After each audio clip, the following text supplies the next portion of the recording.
Welcome back to the Swimmingly Show. Today we are talking about something that a lot of you might be feeling about the sport, but not saying out loud. Yeah, swimming is losing families to other sports. That's what we're talking about today. The hard truth is, it's not because the other sports are better. It's because they are a heck of a lot easier to participate in. We're not talking about elite swimming or the Olympic pathway here. We're talking about the participation at the grassroots of the sport. Membership in USA Swimming has stayed very, very flat for the last 20 years.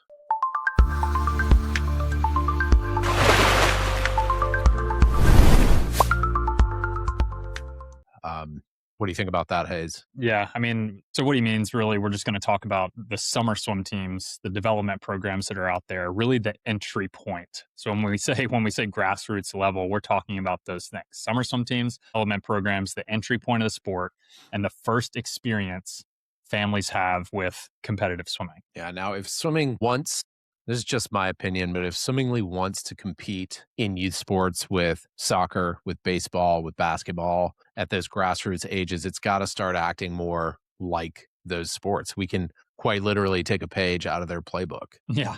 Yeah. So let's start here, Charlie. Kids love swimming. I think a lot of parents love swimming. They might not know what's going on, but I think they love swimming. Nobody signs their kid up thinking, I hope this is going to be a miserable experience. I don't think that's what's happening. I think the problem is not the sport. The problem is that experience around it. What practices Right. look like, what the swim meets look like. I think that's it. Yeah, we got this great leg up if you want to think of it that way with other sports for young kids and families because it's a skill, it's a life skill to be water safe. And so swimming already has this leg up where every parent on the planet, if they stop and think about it, is rooting for their child to love the water because for no other reason they want them to be water safe.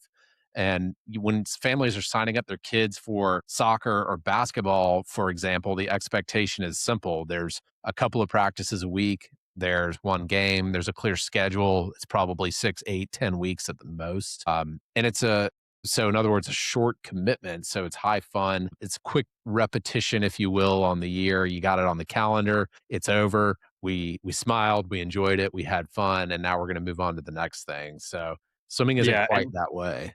Yeah, I mean, at the entry point, if you're looking at like the year-round level, when you're getting to that next step, swimming, especially at that level, often flips that script completely.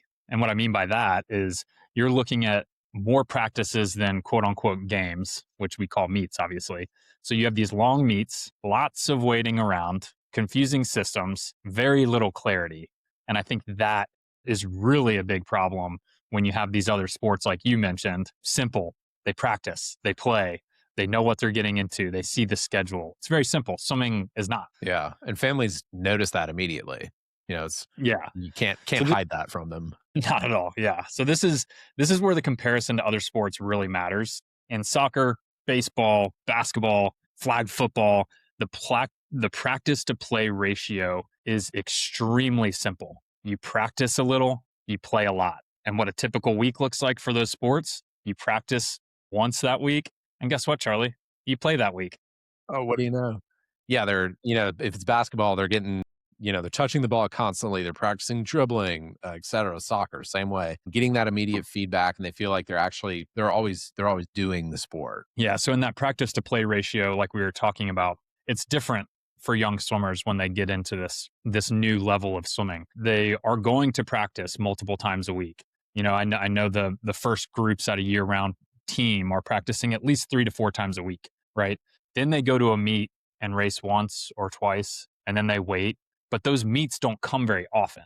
Those Yeah, meets are maybe, once a quarter for these young kids, maybe not even that much. I don't know.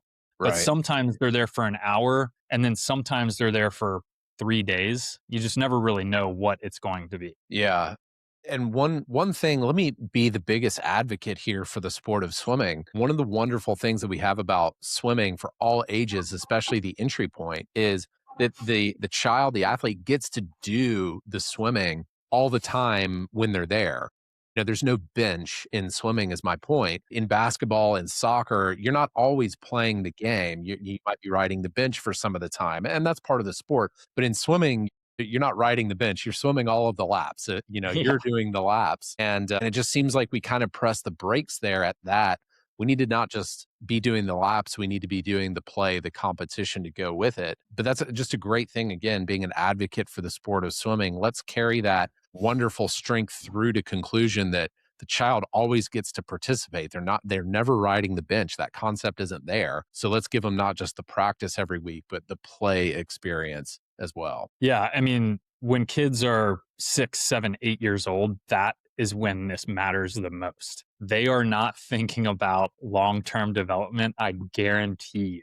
They're not thinking about, is my kid going to be, some people do, but most people don't think that their kid is going to be the next Michael Phelps and think that long term mentality when they're that young. They're Yeah. thinking, is this going to be fun for my kid? Yeah. So we'll dive in. We'll talk a little bit more about summer swim teams and development programs, why they should look like other sports. So Charlie, summer swim teams and development programs aren't supposed to look like elite training environments. They are supposed to be fun. They're supposed to be social. They're supposed to be engaging. And most importantly, for the kids and the parents, they're supposed to be easy to understand. Right.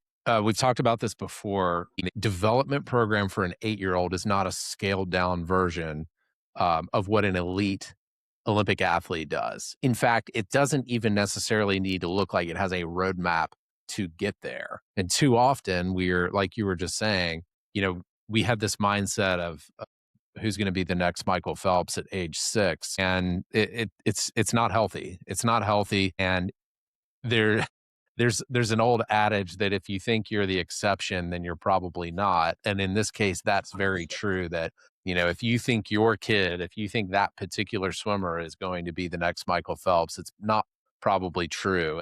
And, again, we need to treat development programs for what they need to be for, and that is for cultivating a love for the sport and fostering this environment for 8-year-olds that's fun, that they can come back to, that they want to come back to, not as a building block towards the Olympics. Yeah, and that experience, that thinking like they're going to be the next big thing in swimming, it's totally unrealistic at that age. Yeah, It's counterproductive at that age. Like you're mentioning, the goal is not perfect technique every single time or elite 100%. performance. The goal is enjoyment.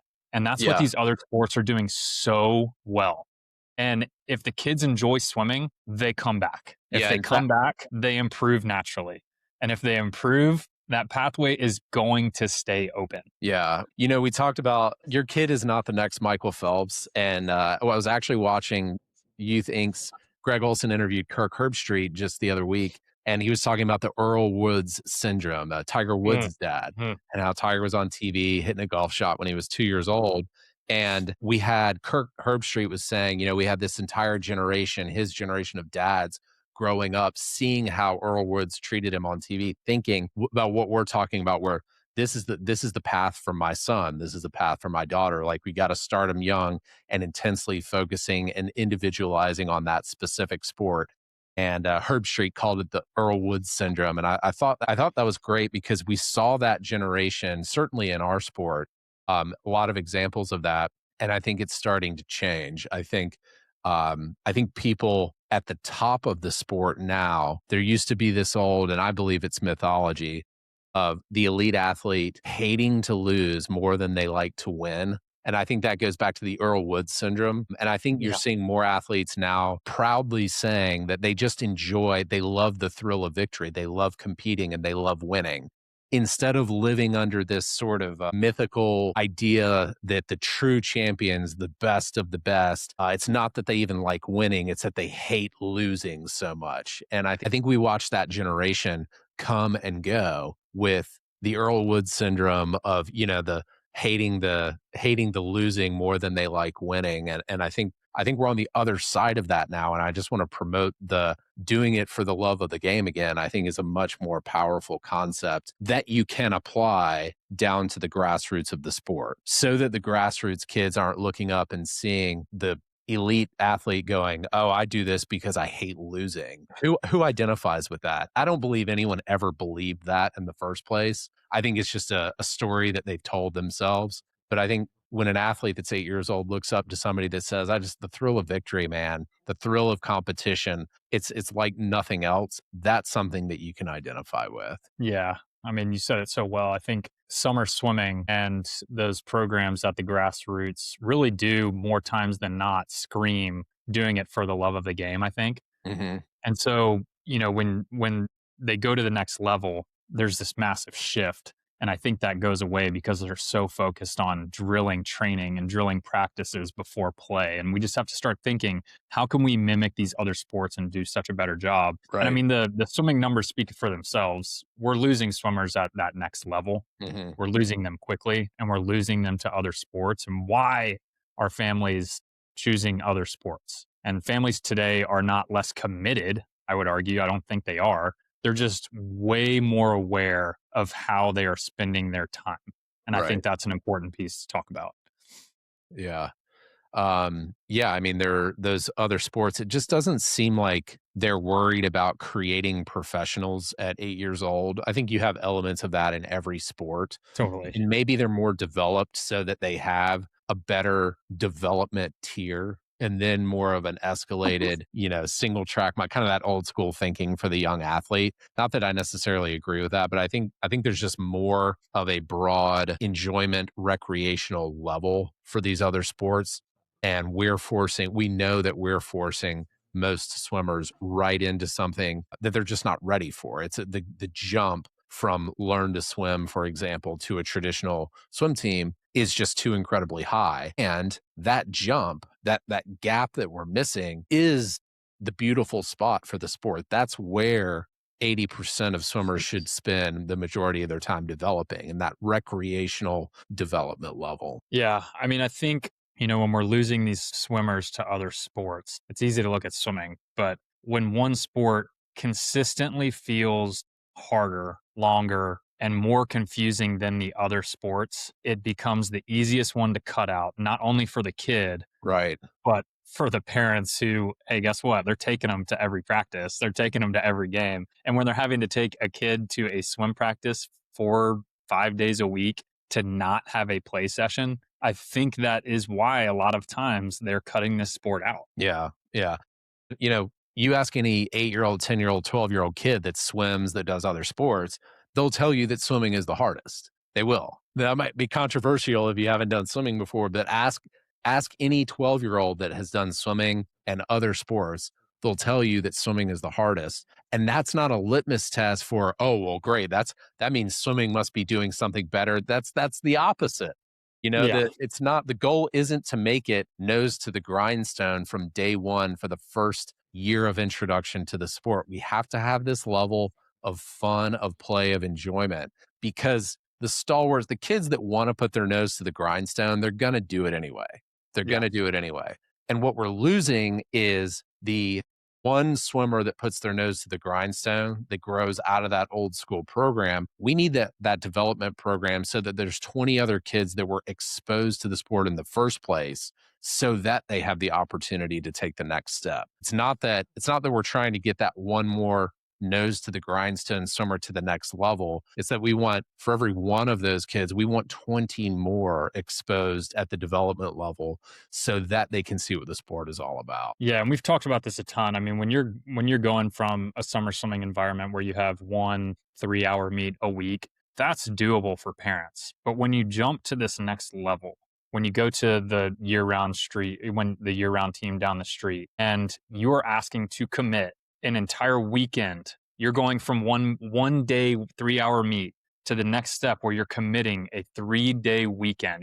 Your weekend disappears. Right. So, Right. I mean, what do you expect, Charlie? Like, why would parents stick around when literally last month they were doing it this way, and the next month their expectation is to do it a completely different way, longer way, harder way, all of that stuff?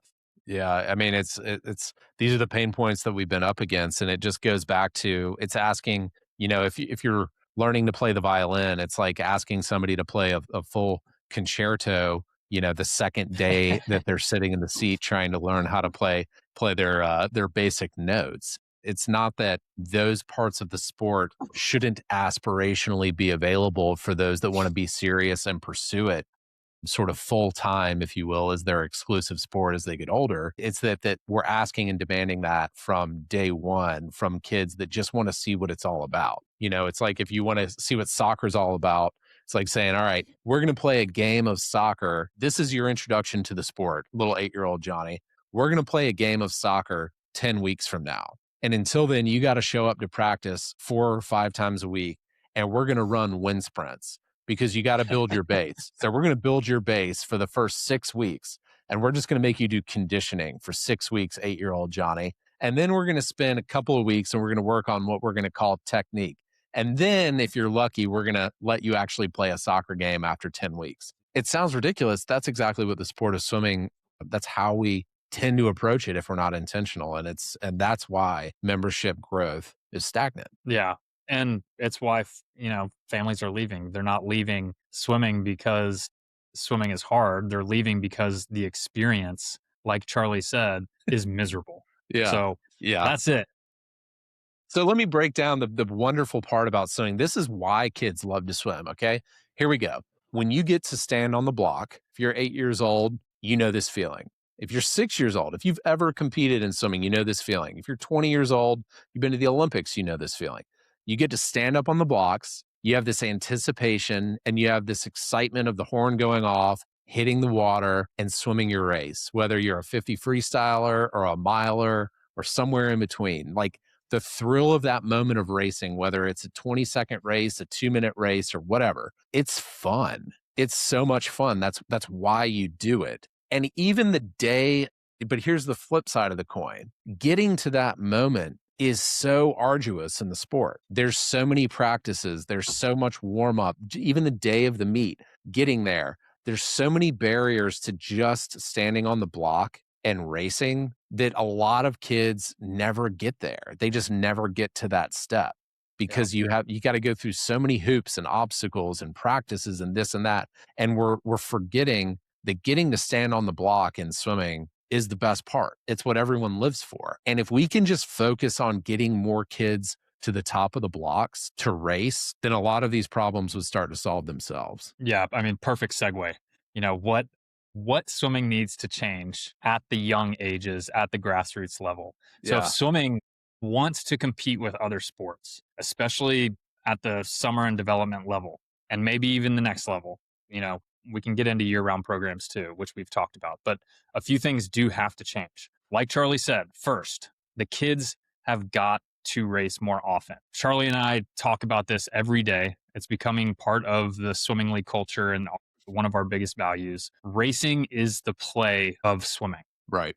Right. We Yeah. can beat the drum on that all day long. Second, Yeah, yeah, it's like going to the basketball court and having 2 teams on the court and not allowing the kids to shoot or interact with the basketball goal at all. That's what it's like right now in the sport. We gotta get the kids on the top of the blocks and competing and diving off the blocks and racing. And if we yeah, don't, it's like going to the basketball court and not letting the kids shoot at the goal. It's exactly. wild. Yeah. So, yeah, first, kids need to race more often. Racing is the play part of swimming. Second, meets have got to be shorter. Kids should not spend 3 days at a swim meet. They really shouldn't even spend 4 hours at a swim meet at this next level, at the grassroots level. It should be pretty short. And then third, the experience just needs to be plain simple. Parents should know when their kid swims, what happened, and what's next. Yeah. The Yep. best thing for a parent would be like, we've got this meet on Friday night. It's going to last an hour and a half. Well, guess what? Our next meet is next Friday night. Same amount of time, but we're running different events. Like, that would be pretty cool if they did that. Yeah, right. It's like I'll keep using my basketball example, but at this level, this development level of racing and swimming, in a basketball game, after the play, when somebody shoots and makes a basket, we don't run to the side of the court and sit there and deliberate for 10 minutes and then go and cool down and walk around the track and think about what we've done and get ready for the next play 30 minutes later. It's the same thing in swimming. Like, we need the next race for that same swimmer to be like the next play. Like, they don't need 30-minute breaks in between the 25 freestyle and the 25 breaststroke. They Yeah, need to because just I mean, they need to just kids. go to the next play and continue to race. Yeah, guess what? For everyone listening, kids recover like superheroes. And the recovery part doesn't even need to be a foundational thing at this level. They're just learning to compete.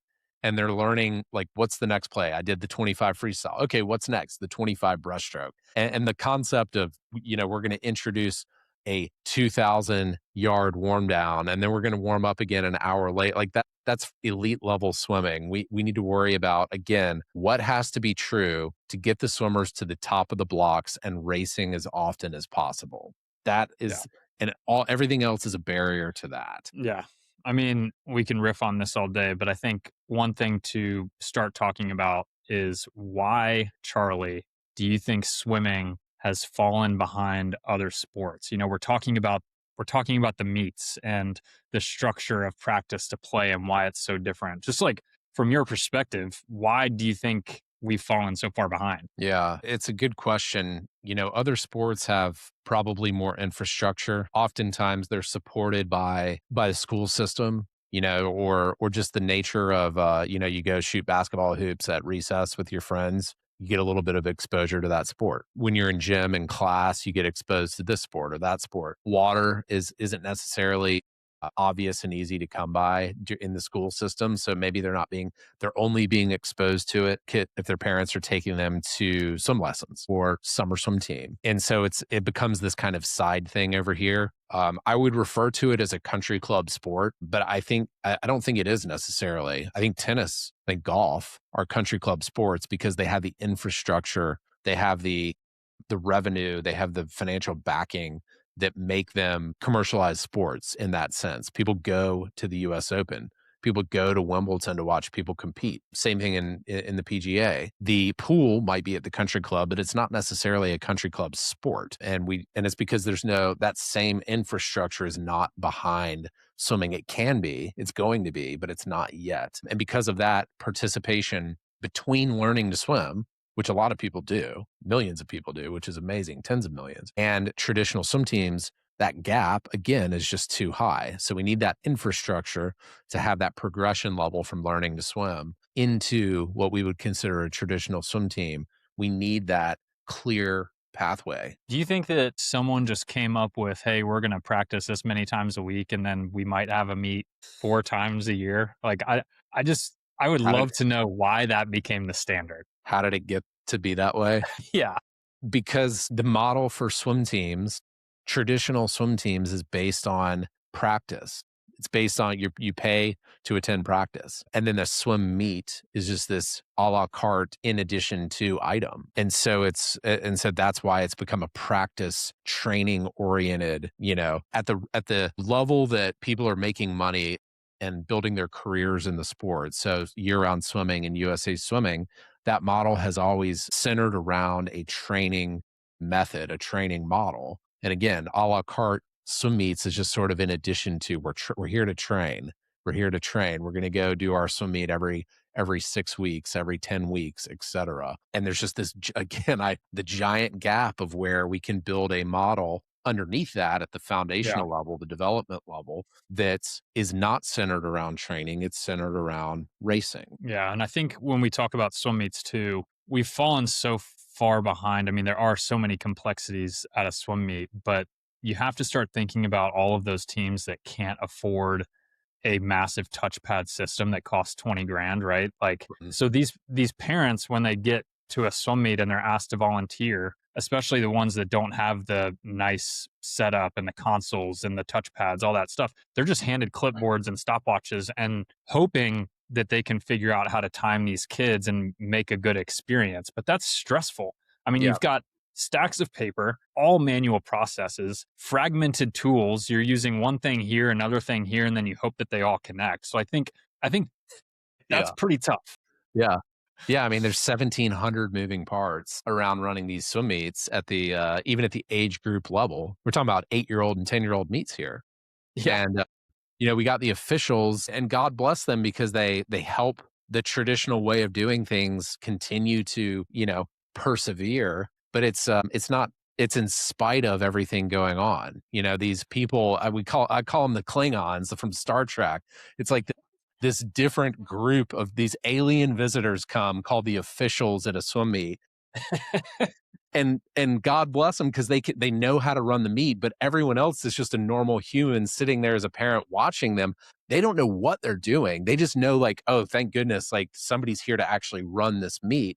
And I could Right. never possibly do that stuff. And there's an element of truth to that because the officials are running this timing console over here and they're doing, officiating over here and everything seems to sort of work and they do all these things behind the scenes. And oh, by the way, all of them know how to color coordinate and match their outfits. Like, how do they even do that? They got the white shirt and the blue shorts, and everyone is intimidated by that. And you start to have, I mean, it's kind of funny, but you start to have this sort of the haves and the have-nots a little bit of the parents in the stands, not even really sure how they do it, but they're glad that they Right. do. Don't know how to help, couldn't imagine themselves helping. And then you got the volunteers on the deck. And if the volunteer side isn't careful, they start to get, well, I'm the only one that knows how to do this, and it's got to be this way. And we could never improve and innovate. And that's not true. And then on the other side, you have the parents, and they're intimidated because they don't understand how to help, so they never pitch in. And so getting the next generation of these people to help is in such a dire position now that you see swim meets you see it in the news, they're being canceled because there's quote unquote not enough officials to run the swim meet. So Crazy. this is coming to a head, whether you like the way that swim meets used to be run or not. It's the fact of the matter is it's coming to a head, and that's the reason is because you have this class of person, the official, that is required, quote unquote, to run a swim meet. And the barriers to become an official, not only are they too great, but the new generation is just not going to do it because they're almost rejecting it on principle that if I'm paying this money, to number one, for my kid to be on this team, and I'm paying money to be at the meet, and oftentimes I'm paying money just to walk in the door to sit down. I'm not going to then be free labor to run the swim meet. When you put it that way, Charlie, that sounds kind of crazy. Well, it is kind Yeah. of crazy. I mean, You know, exactly. Like think about the other sports. Do they ask parents to volunteer? I mean, that, sometimes, but not to the degree or the yeah, volume that we do in swimming. I mean, you yeah. talk I mean, about it's 20 there's volunteers needed to run, a session of a swim meet. That's a lot. yeah, and that number at the development program level, the summer league program level can be eliminated very quickly. And I think that's just massive gap between other sports and swimming where this expectation is so high for these parents to come volunteer, whether it be at the hospitality or the timers or whatever it is. There's just so many people that need to get involved. So there's that. But let's get into my favorite part. Every one of these episodes, I love talking about how swimmingly can help close this gap. So Charlie, let's dive into that and talk about, everything that we've mentioned. Let's talk about how swimming can help minimize this gap a little bit. Yeah, for sure.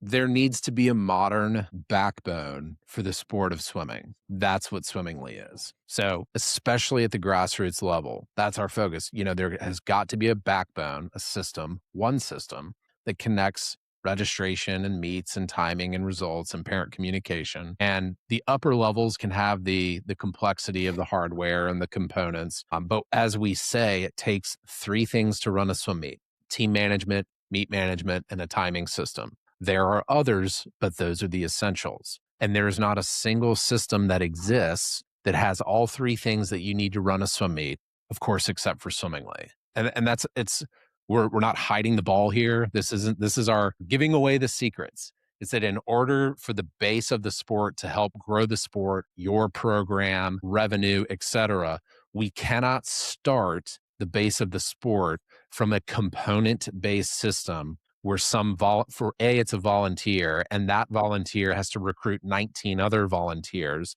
and those 19 volunteers have to use 3 to 4 different systems together in harmony without anything falling over to get the swim meet to work. And so it's a very simple premise that all you need is the device in your pocket, because our system runs the three things that you need to run a swim meet. And from there, then we can start to build a sport together. But in this component based Wild West world where you got plungers and hardware and timing consoles and maybe touchpads and maybe stopwatches and this software for this thing and this software for the parents, you're not going to build the sport that way. everything is going to come, there's going to be a singularity at the base of the sport to grow the sport. Otherwise, it's not going to happen. And again, simply that's where we're starting to lead the charge by giving people simplicity instead of complexity. Yeah, and at the ages of 6, 7, and 8, like we've talked about, and, setting up obviously a soccer game and a basketball game is pretty simple. We're saying that for these ages, for these developmental programs, the setup time needs to be very little.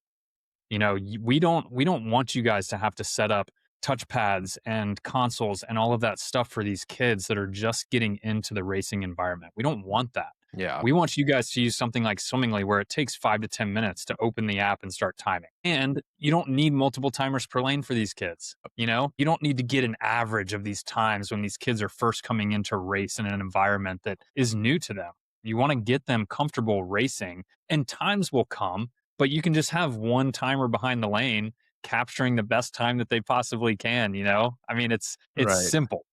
Yeah, if you've ever helped run a swim meet and if you've ever caught yourself saying, "Thank goodness for Mr. So and so, thank goodness for Mrs. So and so because we couldn't have run the swim meet without them."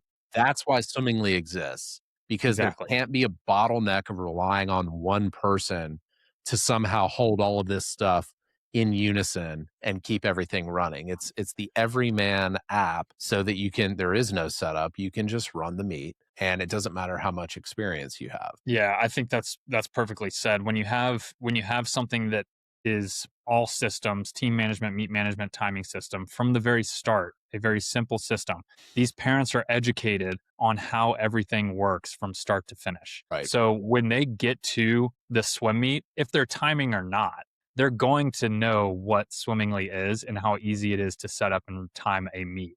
And then for those that aren't timing, they're sitting up there using Swimmingly Fan and seeing results come to their app. Like, it's incredible. They learn throughout the onboarding and the registration of Swimmingly because it educates them on every part of what a swim meet is. Yeah, I think Hayes, you're making a great point where we have a one-stop shop with Swimmingly. And the Yep. reason that we have that is that there's a lot of mechanics and it makes it simpler, and that's true.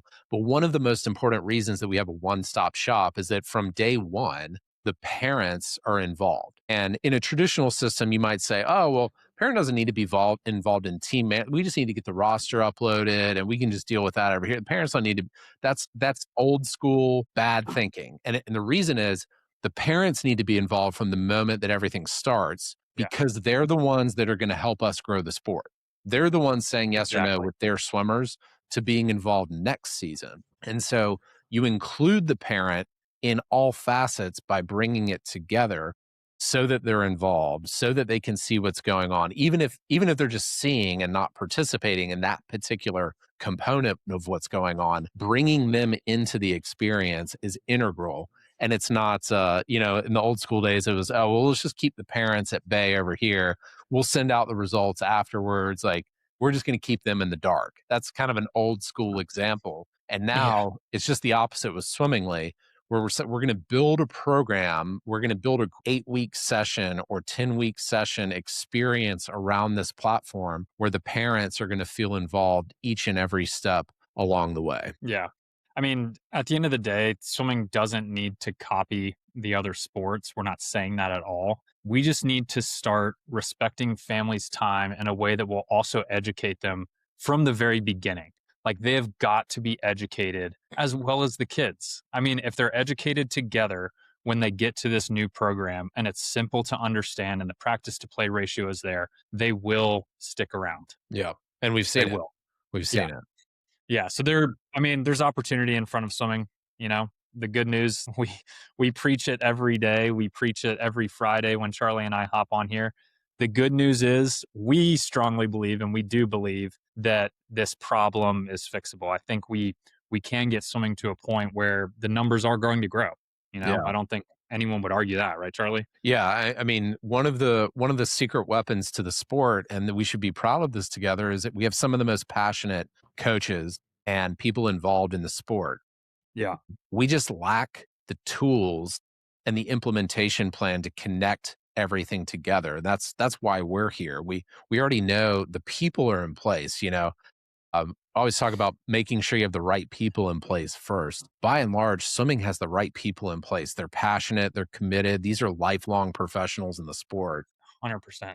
We just don't have the right tools and the right implementation plan, especially for the base of the sport. So when we have the alignment between practice and between play, and we're not putting additional work on the coaches to make that happen, then you start to see this development program recipe for success. Yeah. So what I heard that was that if we make swimming fun, clear, maybe a little more engaging for everyone at the entry level, families are going to stay around. Yeah. When that, And we're yeah. gonna we're gonna talk about this practice to play ratio way more in the future. We hope that you guys will see way more of it in the future because we do think it's going to stick for a lot of programs out there. And when families stay, when parents are engaged and have a little knowledge about Hmm. our sport is going to grow. Yep. So, if you're listening, if you're involved in summer swim team, if you have just taken the leap to a development program or a year round program, ask yourself a very simple question.